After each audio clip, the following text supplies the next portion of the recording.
this morning and welcome to Is Ohio State's running back duo not even close to the best in college football edition of the OHIO podcast? Do us a big favor if you don't mind and smash that like button. Make sure you're subscribed to the channel. Ring the bell, get notified every time we go live or we drop new content just like this video. And make sure you leave us a comment down in the comment section below. We would love to know what you think about what we think. Well, guys, I have done a lot, and I mean a lot, of preview videos between the OHIO podcast and our Big Ten previews and the College Huddle, talking to college podcasters from coast to coast about the schools they cover. And what I've learned in my efforts to do these videos is that running back tandems are definitely in right now in college football.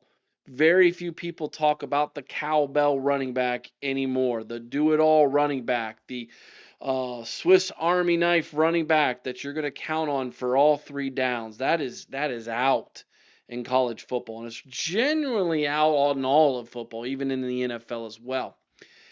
In, of course, is the duos. What's your 1-2? And of course, Woody Hayes used to say it like this: you want a pair and a spare. So you really want three running backs. But we're going to talk about the duos in this video. There are four schools in the North that kind of glean all the attention right now. When I say North, I'm talking about the Midwest. Of course, talking about Ohio State. We're talking about the team up north. We're talking about this year's preseason darling in Penn State. And we're talking about the team Ohio State defeated in the college football playoff for a national championship in Notre Dame. And all four of those schools, they all have running back duos. And if you ask anybody who's not associated to one of those schools to rank those four, I'm finding out that most would rank Ohio State dead last in that ranking between those four, which is a little bit surprising to me. I'm not going to lie, but I get it.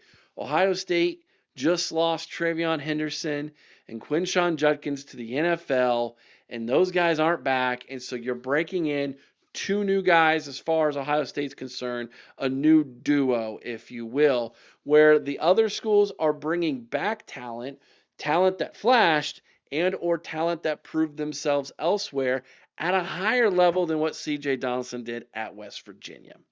So I get it. I understand why Ohio State would be, on the back looking up at the other three, if you will, in the rankings from a national perspective. Now, every good duo needs a good little nickname, right? Everybody talks about Thunder and Lightning. That's the one everybody goes with, and it's the one that was made most famous. But Ohio State's running backs and James Peoples and C.J. Johnson, they have their own little name that they came out with. Of course, everybody talked about it when they were talking about being Sonic and Knuckles. And so anybody who was a video game player back in the 90s, early 2000s, of course, they know exactly who Sonic was from Sega, the Sega Genesis and Sega. I was not a Sega guy myself, but I still knew who Sonic was. And then even all the kids today, well, they know who Sonic and Knuckles is because of the movie franchise now that's been out. And so everybody knows who Sonic and Knuckles are, and it makes sense that these two, I guess, would be the duo that we're going to go with here, the nickname. And I like it. I like it a lot. It's very creative. It's neat. I get it. I like it. But what I want to do in this video is I want to break down the other duos. And I want us to take a little bit closer look at them and kind of see where Ohio State needs to be in their own duo if they're going to compete with the other big three here in the North that have their own, shall we say, proven duos. Let's start with Penn State, because I would say they've probably, next to Notre Dame, have the biggest names when it comes to returning talent at the running back position. Of course, we're talking about Nicholas Singleton and we're talking about Katron Allen. Let's start with Nicholas Singleton. Last year, 172 carries, 1,099 yards, 12 touchdowns. He had 375 receiving yards, 5 more touchdowns. He was averaging 6.4 yards per carry. And the dude was definitely one of the studs in the backfield for Penn State, coupled with Katron Allen, who last year had 220 carries, 1,108 yards for a 5 yard carry average, 8 touchdowns, 153 yards receiving yards, excuse me, with a pair of receiving touchdowns. So both of these fellas are seniors this year at the running back position for Penn State. So this will be the last year anybody will have to worry about Nicholas Singleton and Katron Allen at Penn State. But both guys were over 1,000 yards. Both guys have been in the program for a while. Both guys have flashed at times. So obviously, both guys are going to get some serious attention this season when it comes to Penn State. Rightfully so. Um, Drew Aller's the kind of the big question mark here for Penn State in the receiving core there, because obviously a lot of people defensively are going to single in on those two and trying to stop that daunted running attack and running back duo from Penn State. That's the first one you want to take a look at. Now, before we jump over to Notre Dame, let's take a look at our other Big Ten foe and their running back duo in the team up north. Of course, they have coming back the talented redshirt freshman Jordan Marshall. Not a ton of stats here, but looked fantastic in the bowl game against Alabama. Michigan fans are super high on him. He is from Ohio, played at Archbishop Moeller down there in Westchester, Ohio.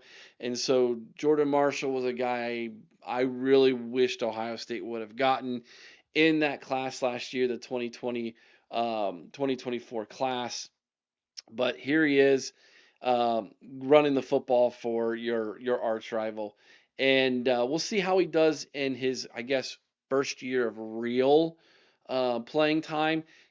Didn't play to the very end of the season, so he didn't burn his red shirt, and so he'll get to keep that. So he'll be a redshirt freshman this year. He only had 31 carries for 121 yards overall last year, no touchdowns, but Jordan Marshall is going to be someone that you're going to have to reckon with this year. Now, on top of that, you've got Justice Haynes. He is the big transfer from Alabama, played for Buford High School down there in Buford, Georgia. That's a high school you should know if you follow recruiting for the Buckeyes. We've had several players from Buford High School come to Ohio State. Most notably, Edric Houston is from Buford, if I'm not mistaken. So, yeah, former teammates here. He had 79 carries for only 448 yards last year for Alabama, 5.7 yards per carry, 7 touchdowns. He also added 99 receiving yards. So, are they huge, like, I'm terrified stats? No, they're not. But the junior, he's getting an opportunity here now, and where he maybe didn't necessarily get the same opportunity down in Tuscaloosa, Alabama, to show what he can do. Um, 5'10", 210 pounds, kind of a similar back, in all honesty, to Jordan Marshall, who's 5'10", 216. But these are a duo, a tandem here, and I think what you might see from them is they might ride whoever's got the hotter hand, not so much, going in and out and giving a split carry situation like you will see at Penn State. But I do think having both those guys, both those options, is an opportunity to see which one might have the better hand that day, and you just ride the hotter hand. So we'll see what that's like. I like an Ohio State situation a little bit more on that side of it, maybe even a little bit more experienced than what they've got in Ann Arbor. And so even though the fans of the Maize and Blue are really high on that duo, and I do think that duo is going to be very good, I just don't think that they're better than Ohio State right now, given what we're about to talk about from the Buckeyes as well. But I digress. There it is. You got Marshall, you got Haynes. We'll see how they do. Let's go over to Notre Dame and talk about the two guys who obviously garner a ton of attention, one of which is considered possibly even a Heisman candidate in Jeremiah Love. So the St. Louis product, 6 foot, 214-pound junior, had himself a season last year. Just 163 yards, 163 attempts, 1,125 yards, 6.9 yards per carry, 17 rushing touchdowns, 237 yards receiving for 2 touchdowns in that department as well. And of course, Jadarian Price was his running mate last year. The redshirt junior had 120 carries, 746 yards, 7 rushing touchdowns, and not too much. Only 4 receptions for 10 yards in the passing department, but or in the receiving department. But these two combined together to get close to close somewhere around 1,900 yards to get combined there. So yeah, they're pretty good to say the least. I do think Jeremiah Smith has the opportunity. Jeremiah Love. I do think Jeremiah Smith as well, but Jeremiah Love and Jeremiah Smith have the opportunity to get some Heisman buzz this season. It's hard for a running back to win the Heisman. I do think it's even harder for a wide receiver to win the Heisman. But Jeremiah Love, the thing about it is he got banged up at the end of the year last year. And, you saw that incredible touchdown run against Penn State. And then in the championship game against Ohio State, didn't do a whole lot. I don't think he was healthy enough to do a whole lot. And then Jadarian Price, again, didn't do a whole lot. So, and they were playing from behind, trying to play catch up. And so they were really depending on the pass more so than the run. And, there's a lot of different factors in there. But are these guys on Penn State's level? I don't think so. Not, I mean, combined, I think they're a step behind. But the one thing that I can say that I believe will give Notre Dame maybe an equal footing with the duo from Penn State, and one might even argue a step above, is their offensive line, I do believe, is better than Penn State's. Now, Penn State fans are going to argue with me on that, and they're going to say, no way, our offensive line is better. But I think Notre Dame proved with a makeshift offensive line last year with a ton of injuries and even playing you head to head. Yeah, I think they were a little bit better on the offensive line than you were. And they're returning a better, more healthier offensive line this year. I'm going to maybe give this thing a coin flip here and say, depends who's better here. Maybe we'll get to see Penn State and Notre Dame in the playoffs again. That would be a lot of fun, I do believe. But yeah, this is a very good duo. Are they as good as Penn State? It depends who you ask. It depends who you ask on that duo, but still a very good duo nonetheless. And now let's talk Ohio State, shall we?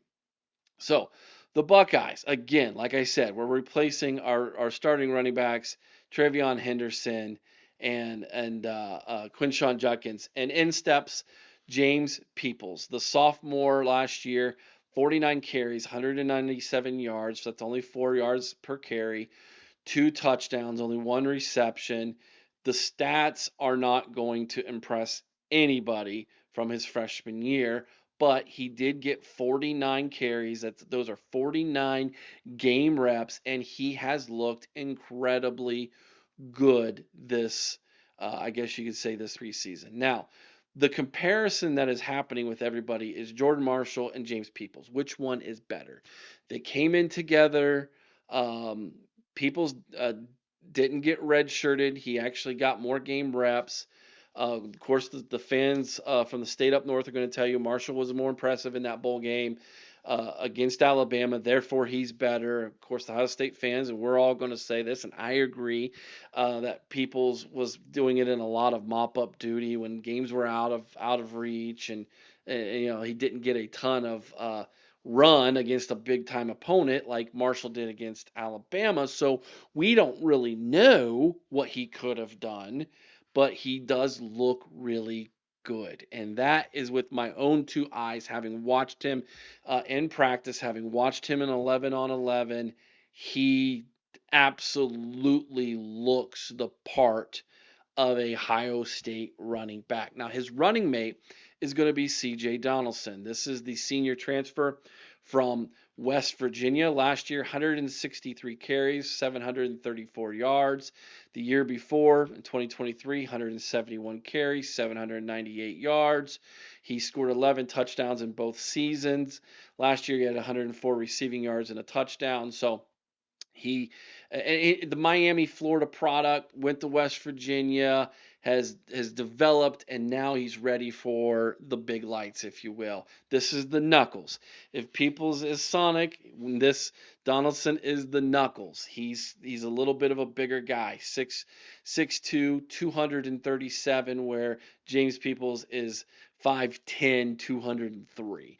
Now, I will say this too, even though I said James might be the smaller of the guy at 5'10", 203, the dude is absolutely yoked. Go look some pictures up. He looks like he is an absolute beast in the weight room. And you know what? Hats off to CJ Donaldson. He came in, I think he was somewhere around 240 plus. I think he's down to 220 something now, even though here on the stats it says he's 6'2", 237.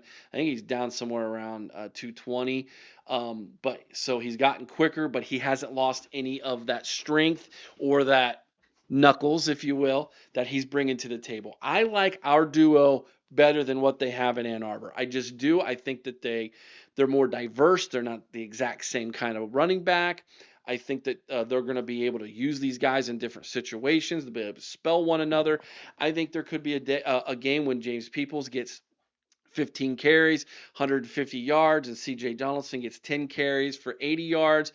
And then the very next game, it might reverse, and it might be CJ's day to bust off 12 carries for 180 yards, and Peoples only gets 8 carries and does only 70 yards or something like that. But they're both going to have really good seasons. I feel that. I feel that as a Buckeye fan. I feel that in my analysis of looking at this. Now, I'm not going to lie to all of you. Those two, Peoples and Donaldson, they're not even in the same ballpark nationally looking at it from a perspective as the Notre Dame Penn State duos. They're just not. Can they get there by the end of the year?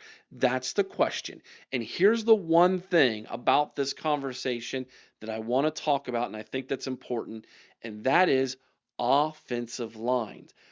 I think Ohio State's offensive line, nationally speaking, is being slept on. I think they are going to be incredibly good. I think they're going to be fantastic at run blocking. I think they're going to be good at pass blocking. I think they're going to be fantastic at run blocking. I love the new kind of blocking schemes we're seeing that we saw in camp and we've heard about. I think these running backs are going to explode. And I think early on, with a new quarterback like Julian's saying, they might lean on these two and that offensive line in the running game a little bit more starting out this season. So the game against Texas, obviously, not too worried about a Grambling State or Ohio, but I get, again, if you've established a line of scrimmage, you run the ball down their throats, you should get a big lead, and then you can do some things and work on some things, but still run the ball. Going in game number 4, opening up the Big Ten on the road in Seattle, Washington against the Huskies. Again, you want to establish the line of scrimmage. You want to show your dominance. And I said this not too long ago, and I'm going to stand by this comment. And I know it's going to sound a little counterintuitive based on me being a Ohio State fan, but I think this team, especially early on, they need to win this a little bit from the blueprint we've seen from the team up north a little bit, and that is relying on your offensive line, be a little bit run heavy early, and really establish yourself with that offensive line and that running game. I think that'll open up a lot more in the passing game. And as Julian Singh gets more comfortable, he's had more starts under his belt, if indeed he's named the starter, which we're anticipating him being named the starter. I think by the end of the year, this offense will be running on all cylinders. But here early on, they might have a little bit more of kid gloves on a little bit. And if you're going to be like that, lean on your run game. So, where will Ohio State end up with this duo at the end of the year? Only time will tell. But like Woody said, you need a pair and a spare. And if your spare is named Bo Jackson, I feel pretty good about it. Let me know what you think about what I think down in the comment section below about this topic. It's been a while since we've done this. Let me give you your verse of the day from Hebrews chapter 4, verse 16. Let us therefore come boldly unto the throne of grace, that we may obtain mercy and find grace to help in time of need. Hope you all have a wonderful, wonderful Monday.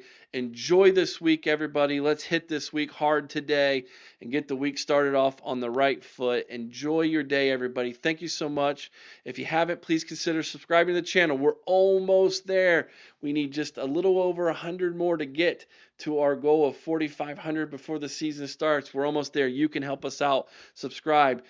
Tell your friends. Tell your neighbors, get your parents to subscribe, get your kids to subscribe. They all got YouTube on their phones, right? Get them subscribed to the channel. Let's grow our community one Buckeye fan at a time. Till next time, be kind to one another. I owe someone's OH in Carmen, Ohio with all your heart. You all know what to do. OH, go Bucks.